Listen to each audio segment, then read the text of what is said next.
I once believed that getting married meant gaining a new family, a place to call home, but I came to realize not every home welcomes you. Some families from the very beginning see you as an outsider, and the most terrifying thing isn't when they hate you openly. It's when they stay silent, quietly erasing you from everything from dinner plans to the will. I used to be the kind of woman who thought that love and kindness were enough. But when I discovered I had been written out of my own husband's life, I no longer wanted love. I wanted the truth. And if they wanted to play a game, then I would flip the entire board. This is the story of how a daughter-in-law erased from every right and privilege, quietly turned a DNA test into a strike that shattered an entire powerful family. Chapter 1. The Discovery of a Scheme. I never thought there would come a day when I would hear my husband's family plotting to discard me like some useless excess. That day, I only meant to bring a tray of tea into the living room, as I always did. The house still carried the faint scent of lavender from the air freshener, and laughter drifted warmly from inside, just as it always had.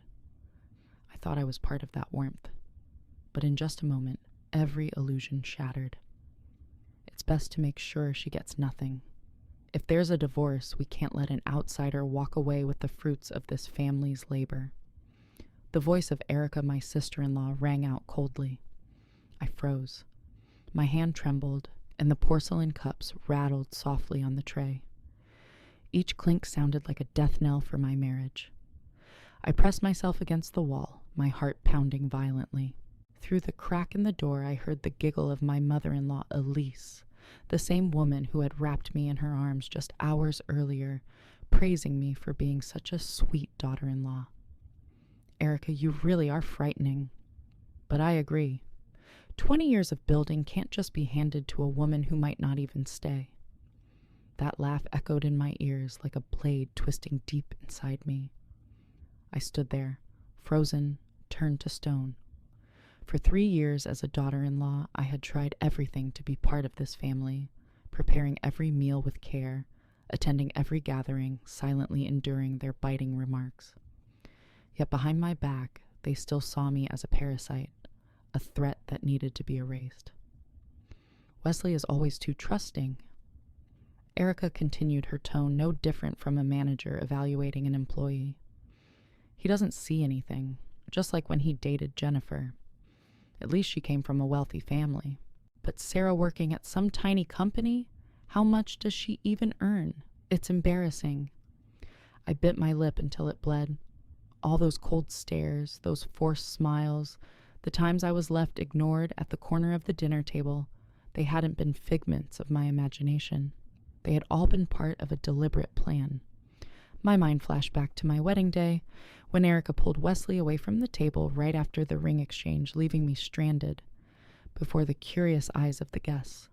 Back then, I told myself she was just being protective of her brother. But now I understood that had been the very first signal, and I'd been far too naive to see it. My eyes burned, but I forced myself not to cry. I needed to hear more to know exactly how far they had gone. The paperwork is already prepared. Erica's voice lowered, but each word struck me across the face. Her name has been crossed out of the will. I'm the executor. Everything is under control. I nearly dropped the tray. My whole body trembled, but I fought to keep still. I knew that if they discovered me here, everything would fall apart. They would deny it, twist the truth, and I would have no proof. I turned away, walking slowly, like a ghost. Each step was another knife slicing into me. The husband I trusted, the man I thought would protect me for life, was being led by his very own sister to cast me out. In that instant, I understood my marriage had changed forever. I was no longer the welcome bride. I was the outsider calculated out of the picture. But what Erica and Elise didn't realize was that in the very moment they conspired to destroy me, something else was born inside me, a new resolve. I would not remain silent. I would not allow myself to be erased from the picture I had poured my heart into. And soon what they had prepared for me would become the very weapon I would use against them. Chapter 2. Signs of Manipulation. I used to think that in every family there were bound to be clashes. A conservative sister-in-law, a demanding mother-in-law, differences of opinion about everything from food to child rearing. But I never imagined that in Wesley's family those clashes were actually a form of sweet manipulation, disguised with glittering appearances and false embraces. The first time I met Erica was at the engagement party. She entered the room like a stage star, bright red lips, high heels striking the wooden floor as if all eyes had no choice but to turn to her. Erica kissed me on the cheek, smiled broadly, then tilted her head and said, "You look so plain, exactly the type Wesley likes." I forced a smile, thinking it was just a joke. But later I realized with Erica, every word was a test. Wesley, my soon-to-be husband, stood beside me and merely chuckled, saying nothing. That was the first time I saw him stay silent in the face of an insult, and it wasn't the last. Even on the wedding day, when I was struggling with a gown that had been cinched at the waist far too tightly, it was Erica who walked into the dressing room, sighed, and exclaimed, "I wish you had a better figure to show off the Vera Wang dress Mother chose. I was going to wear it once, but I let you have it." The words sounded generous, but they left me feeling like I was living on borrowed life. During the reception, Erica pulled Wesley away from me halfway through, claiming there was an urgent matter with the DJ. I stood alone at the table, abandoned like an uninvited guest. My mother-in-law, Elise, only glanced at me before turning away to pour wine for her guests. No one asked if I was tired or if I was okay. I told myself, things will get better after the wedding. They just need time to accept me. But as time passed, acceptance never came. Only Elise's gentle reminders. You should wear lighter makeup, Wesley prefers natural. Or Erica's sudden suggestions. Why don't you try learning some financial management skills? Our family has always valued stability. Gradually, I realized everything about me needed to be adjusted to fit the standards of their family. I had to dress in a way that was elegant, but never outshine Erica. I had to be polite, but not too noticeable. I had to step back so they could step forward because I was the outsider. And Wesley, he never once defended me. Each time I tried to bring it up, he would just say, "You're overthinking. They're just trying to connect with you." I wanted to believe him. I did believe him. Until the day I overheard Erica and his mother plotting to erase me from their future. Only then did the broken fragments inside me begin to piece themselves together. And I understood I had never truly been welcome. Chapter 3. Being cut out of my own life.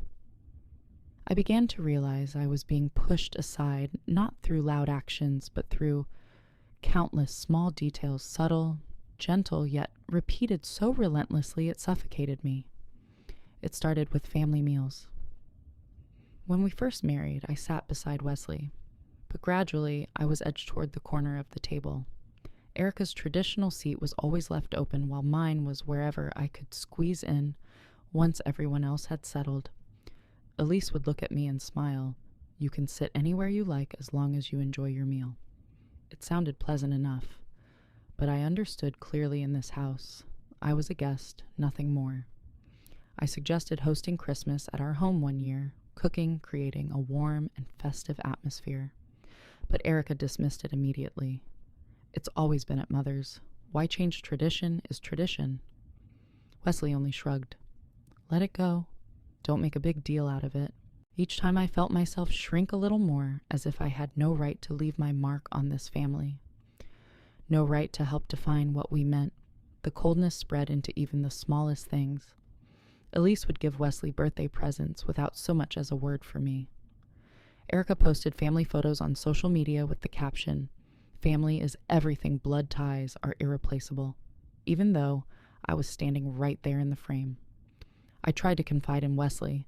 I told him how it felt to be treated as surplus unnecessary, but he only sighed, placing his hand on my shoulder as if soothing a sulking child. "You're overthinking. They don't hate you. They're just not used to you yet."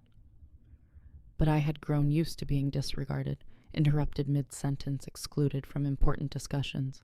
Once when Wesley made a major investment decision on a project Elise introduced, I asked, "Are you sure? Have you looked into it carefully?" He looked at me with a vacant expression. "This is a family matter. You should let the elders handle it." The elders then. What was I in his life? The worst feeling was realizing Wesley was no longer my husband, but part of the very system that was pushing me out. Not because he hated me, but because he was too weak to resist them. He chose the easier path, silence, blind eyes, and leaving me alone to deal with the hurt. I slowly withdrew.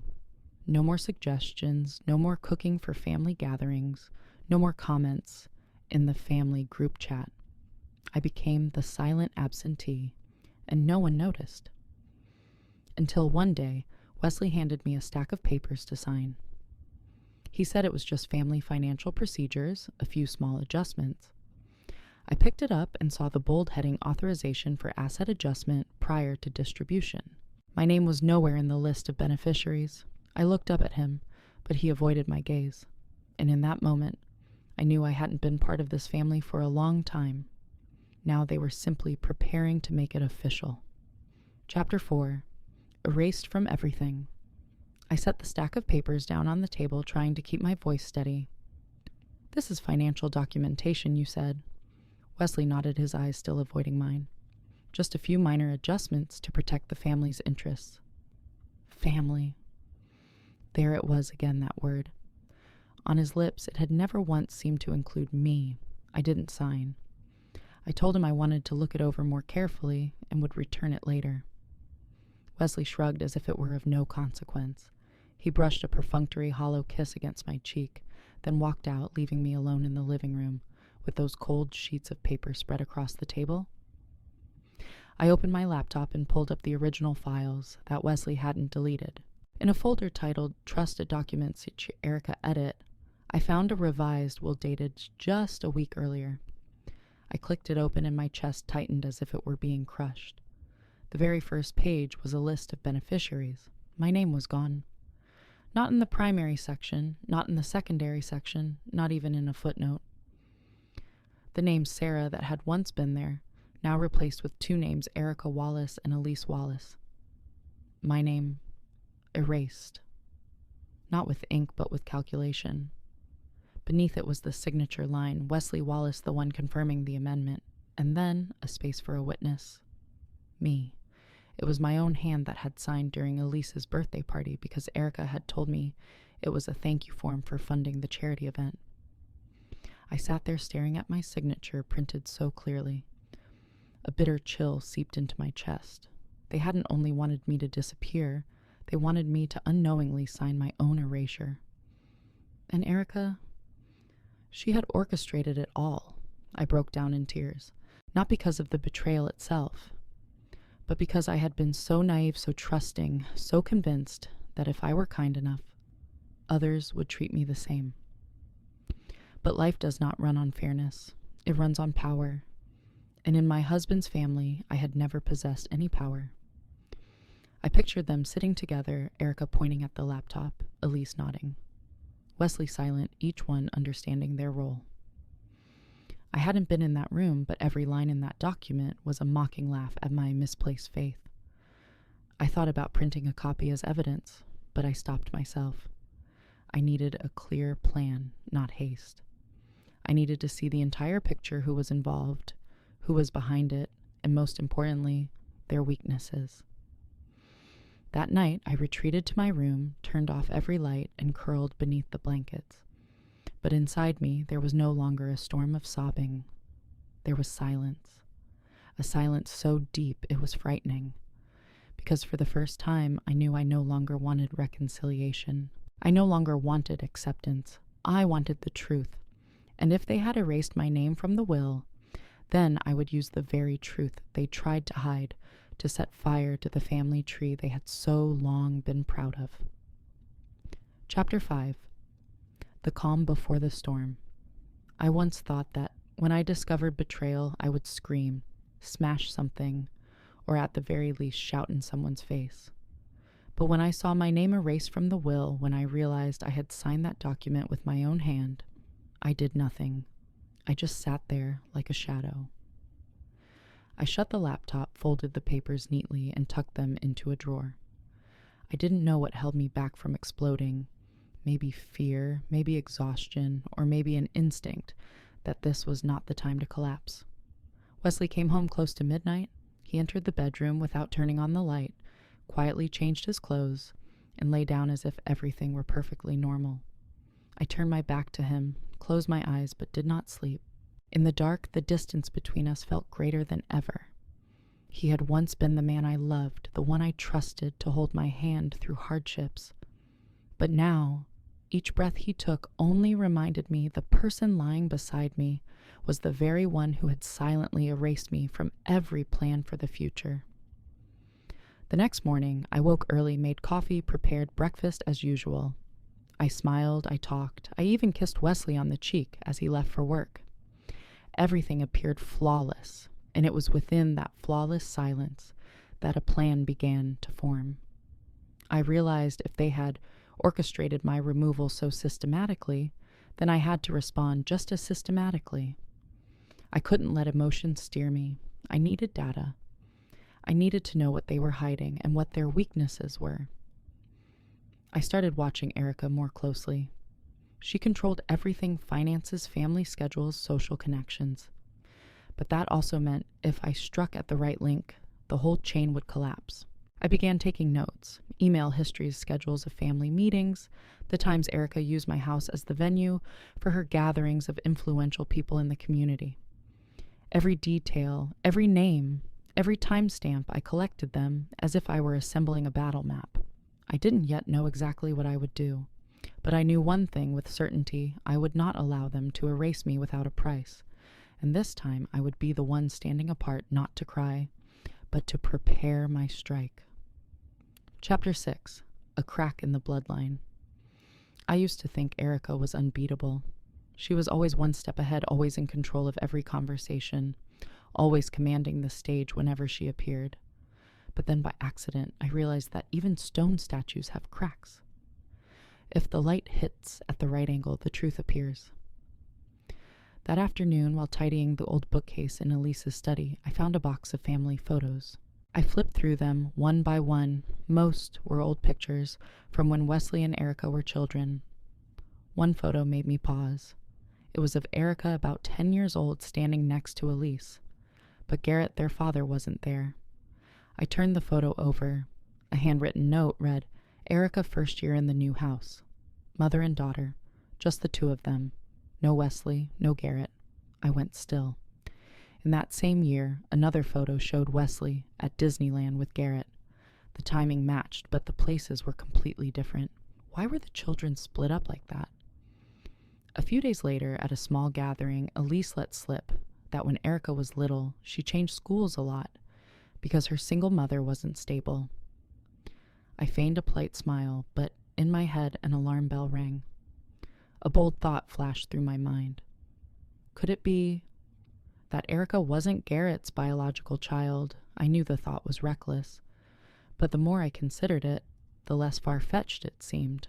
And if it were true, then everything, the will, the power, Erica's position, had been built on a lie. I began researching paternity tests. There are at-home DNA kits that only require a saliva sample and an email registration. The results can compare relatedness among family members so long as they all use the service. A crazy idea, maybe, but I had nothing left to lose. I had already been cut out of their future. If this was the only way to turn the tables, I was ready to follow it through. I created a new account and ordered 3 DNA kits to be delivered to the house. One for me to verify the system, one for Wesley, and one I set aside for Erica. When the package arrived, I hid the kits in the bookcase drawer. I knew I couldn't ask them bluntly to take the tests. I needed an occasion, an excuse delicate enough not to raise suspicion. Right then, Elise organized a small birthday party at my house, inviting close family and a few old friends. An idea struck me: present a family gift, the DNA kits, as a fun modern genealogy game. It sounded simple, but every step would have to be calculated with care. I couldn't let my intention show. One small misstep would be enough for Erica to grow suspicious and ruin everything. I looked at the 3 kits lined up neatly in the box and thought maybe I was playing a mad hand. But if Erica truly didn't carry Wallace blood, then this would be a double-edged sword she would never see coming. Chapter 7. The Family Birthday Gift. I was never the kind of person who could act, but at Elise's birthday party that year I played a role so convincingly that even I couldn't believe I pulled it off. A loving, devoted, harmless daughter-in-law, so harmless that no one saw a reason to be on guard. The party was held at my house as part of the new tradition, as Elise called it, meant to connect generations. The turnout was decent. Mostly extended family from Wesley's side, a few of Elise's old friends, and of course Erica in a tight red dress, and with those ever-watchful, calculating eyes. I prepared dinner carefully with a setup that was simple, yet elegant, just like always. But the most important part of that night wasn't in the appetizers or the background music. It was in 3 small boxes I had wrapped in silver paper and tied with red ribbon. After the cake was cut, Elise beamed as she held her bouquet of flowers. I clapped, smiled brightly, then stepped forward carrying the 3 little boxes. I have a small gift for the whole family, I said cheerfully. Let's call it a modern bloodline bonding present. Everyone chuckled. I handed 1 box each to Wesley, Elise, and Erica. They're ddNA kits, I explained. Kind of like digital genealogy. I read online that they're really fun. You fill out some info, send in a sample, and a few weeks later, you get results on your ancestry blood relations connections. Just like a little game. Wesley looked surprised, then smiled. You're always full of ideas. Elise chimed in. Oh, technology these days. Why not give it a try? Only Erica's smile was slightly forced. She held the box, turned it slowly in her hand, and raised an eyebrow. I've seen these around. Feels like just another marketing gimmick. The results are always random. How can anyone trust them? I kept smiling, though a chill ran through me. Who knows? Maybe we'll find out we share ancestors with the Queen of England. Everyone laughed. Erica laughed too, albeit a little reluctantly. But she didn't reject the kit. That was the most important part. That night after cleaning up, I noticed the boxes had been opened and the samples taken out.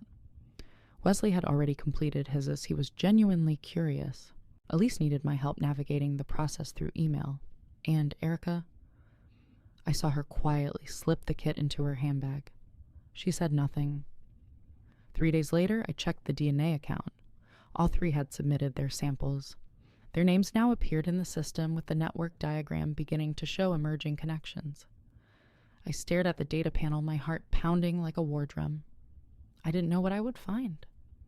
Maybe it was all just a desperate, groundless theory.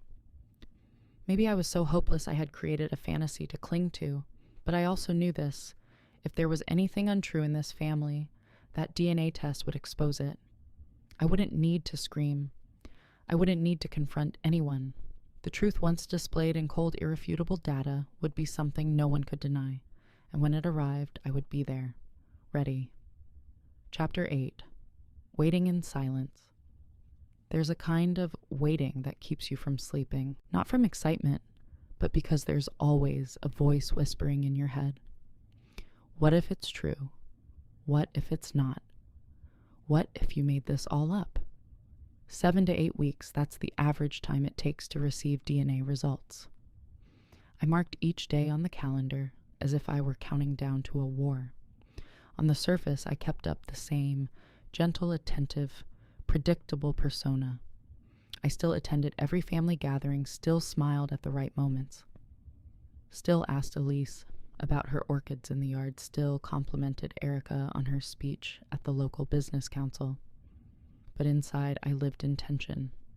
Every time an email arrived, my heart skipped a beat. Every time I saw Erica laughing effortlessly, I wondered, does she know something I don't? Or is she just a better actress than I thought? I started preparing for the worst-case scenario. That Erica really was Garrett's biological daughter, that I had invented a conspiracy out of nothing. I imagined withdrawing quietly, filing for a peaceful divorce, and starting over somewhere far away where no one knew their names. But then I'd remember every document I had seen, every conversation I had overheard, every condescending glance Elise had given me over the past 3 years. No, I couldn't walk away, not when I knew something was wrong in this family. I began keeping a journal, not to record feelings, but to organize thoughts. Each day I wrote a few short lines. Erica visited Elise's house at 3 p.m., brought a folder. Wesley called the lawyer at 10 a.m., didn't say why. I also began studying inheritance law. I wasn't clueless anymore. I needed to know exactly what could topple what they were trying so carefully to build.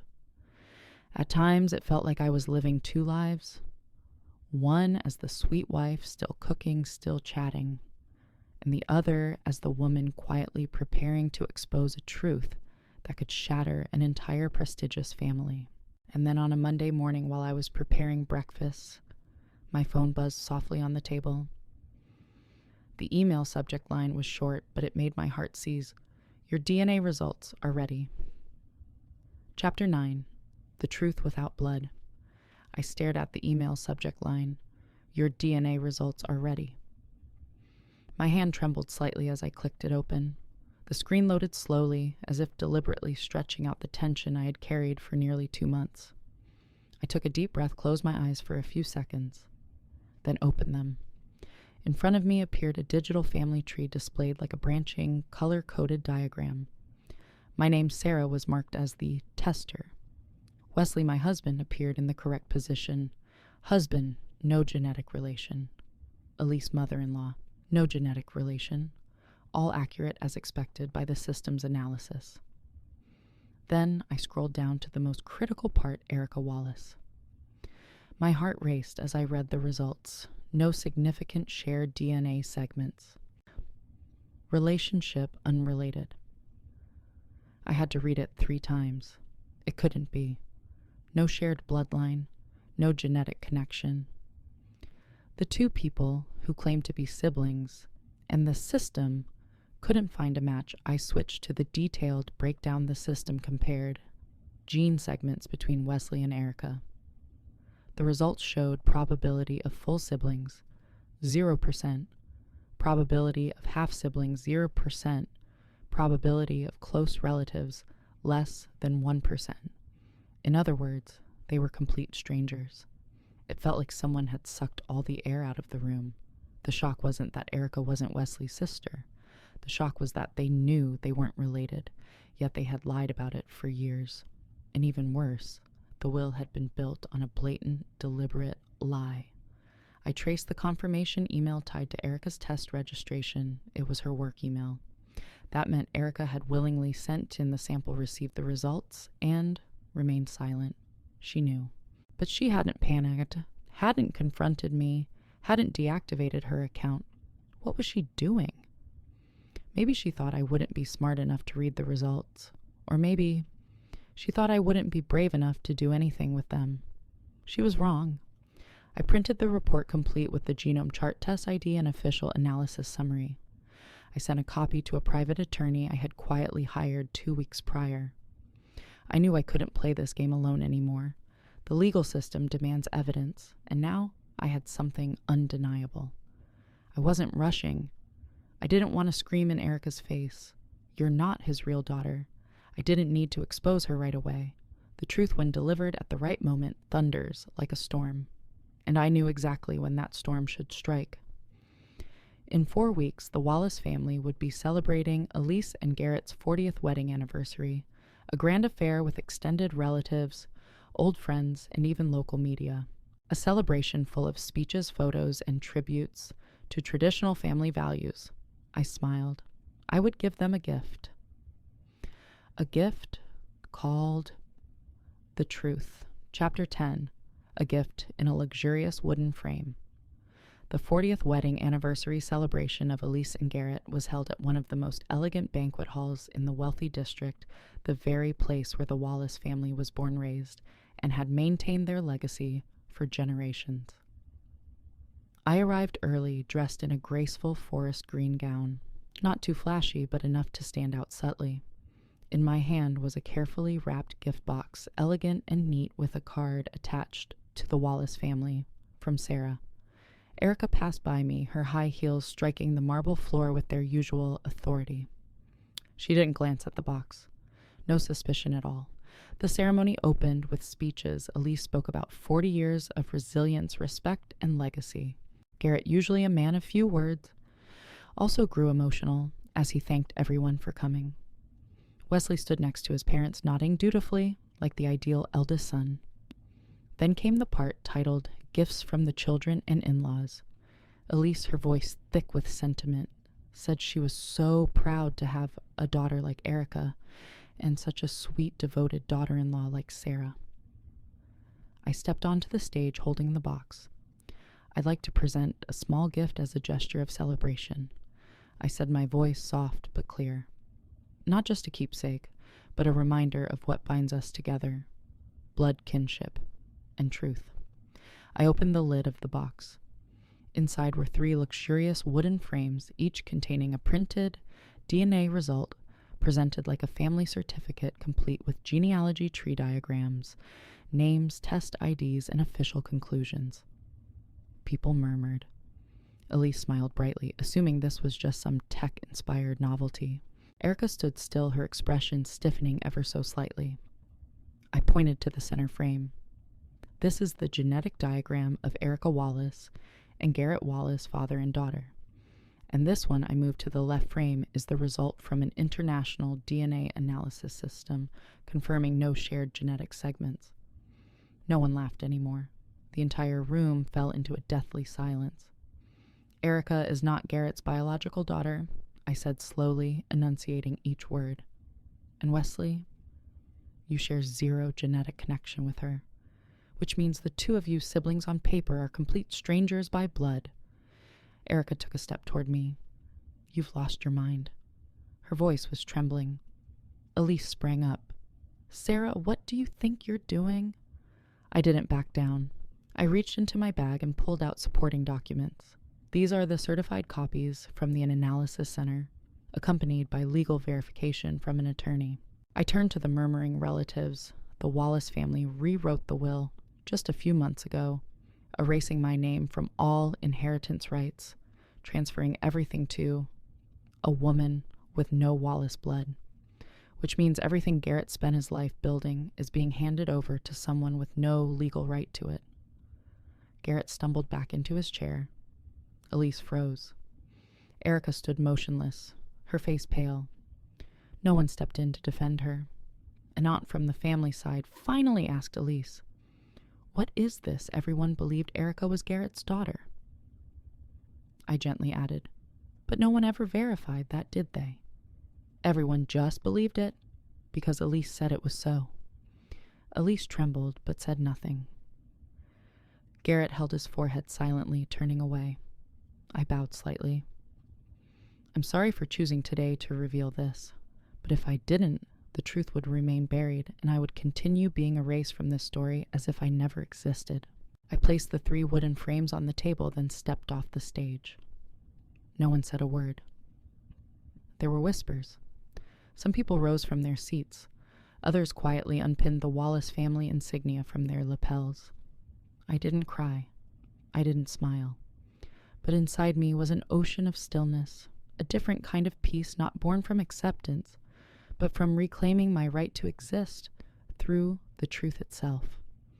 And I knew that after today, nothing in this family would ever be the same. Chapter 11. When the castle collapsed, the next morning, local media had already begun reporting. A small article in the Morning Fairfield appeared with the headline, "Anniversary Marred by Scandal, Wallace Family Exposed Over Adoption Secret." Just one open-ended question, that was all it took. The internet did the rest. Within 3 days, social media was flooded with speculation snapshots of the framed DNA results I had displayed and scathing comments from the local community. This is the family that funded the Integrity and Values Scholarship. Erased the real daughter-in-law just to give everything to a stranger. Has Elise Wallace ever told the truth about anything? No one confirmed, but no one denied it either. And in this age, silence is the loudest confession of all. Erica vanished from social media. Her LinkedIn profile disappeared. The Women's Business Association she had founded canceled all upcoming events. I heard whisper some board members quietly withdrew their names from her advisory list. Elise, the woman who once controlled everything, suddenly went quiet. No more tea parties, no more photo posts about family values, no more charity meetings with her queenly smile. She shrank into silence, into the wary stares of those who once praised her as a moral pillar. As for Wesley, he hadn't contacted me since the ceremony. I heard he took a leave from work. Some said he moved back in with his parents. I no longer cared. The man who had once been my husband was now just a dim shadow in my memory. My attorney sent a formal letter to the Wallace family, demanding clarification on the removal of my name from the will done without proper legal consent. I wasn't fighting to reclaim the inheritance, but I wanted them to know I knew the law, and I was no longer the obedient, easily managed daughter-in-law they thought I was. I gave no interviews. I didn't write a status. I didn't post a single victory photo. I chose to withdraw quietly, but everyone understood, even without saying a word. I was the one who cracked the foundation of their proud facade from within. No screaming, no smashing. Just one truth delivered at the right moment was enough to bring down an entire pretend castle. Chapter 12. When public opinion becomes justice. The scandal didn't stay confined within the family circle. In less than a week, the story of a wedding anniversary turned Bloodline expose had spread throughout town and beyond, thanks to online forums. Other local newspapers began running headlines like Wallace family rocked by DNA scandal in upper-class community. People started digging into the past. Charities once chaired by Elise were suddenly audited. Scholarship funds once celebrated with pomp were now under scrutiny. One Reddit post went viral titled True Reddit Stories, when the daughter-in-law was cut from the will and fought back with DNA. No one mentioned my name, but everyone knew. I was the daughter-in-law who had stayed silent long enough, and my silence now echoed louder than any accusation. Even my in-laws' relatives began to shift their tone. A few who had once turned their backs on me at past parties now quietly messaged, "You were so brave." I never knew the truth. I didn't respond. Not because I was cold, but because I'd long grown used to how easily people switch sides when the wind changes direction. Wesley, Elise, and Erica now lived inside the cage they had built themselves, a once perfect, carefully curated image now fractured and scrutinized at every turn. Erica lost her seat on the business council. Elise was removed from the honorary board of a prestigious high school. Wesley disappeared from the investment network altogether. As for me, I still went to work, still sipped my morning tea, still strolled through the park, but no one dared whisper behind my back anymore. I didn't need applause. I needed only one thing, that they could no longer hurt me ever again. And if this society once refused to hand me justice, then public opinion in its own unpredictable way had delivered a measure of fairness in a form they never saw coming. Chapter 13. Living again under my own name. 3 months after that night, I officially moved out of the house that had once been our home. I rented a small apartment on the south side of the city near a used bookstore I often visited whenever my heart felt heavy. On moving day, I didn't cry. I looked around the kitchen, the place where I had once stood for hours preparing dinners for Wesley, hoping that some part of me would be seen, would be loved. I stepped through the door and didn't look back. The only suitcase I brought with me carried the most valuable thing I now owned: freedom. I no longer bore the name Wallace. The divorce had been finalized weeks earlier, and I had requested to return to my maiden name, the name I once set aside for what I thought would be forever. Now I place my name at the front of everything, and I move forward with my true identity, my real life, and my dignity intact. I began working for a nonprofit organization, one that supports women in complicated divorces involving financial and legal entanglements. I didn't need to tell my story. All I had to do was sit across from a crying woman, hand her a cup of tea, and gently say, "I understand, and I'm here." I no longer needed to prove I was strong. I no longer craved being perfect in anyone's eyes. I found joy in slow afternoons, brewing my own coffee, reading under sunlight slanting through the window. I relished the peace of knowing no one could knock on my door, demanding I show up for decorum. I loved living untethered to no family name, no expectation, no role. Sometimes I still hear updates about the Wallace family. The lawsuit over the will is still under legal review. Elise is said to be clinging to the remnants of her reputation by vanishing from society. Erica, according to whispers, is living anonymously in another city. As for Wesley, I don't know, and I don't want to know. I've forgiven myself for trusting the wrong people, but I haven't forgotten. Not out of hatred, but because I need to remember how weak I once was, so I never return to that place again. I was once the woman pushed to the edge, written out of the story that was supposed to be mine. But now I hold the pen, and I know without a doubt the next chapter of this life will be written by me. I don't know if justice truly exists, but I do know one thing. The truth always finds its way to the light as long as you're patient enough to wait. I didn't seek revenge through screaming. I didn't try to return what they did to me.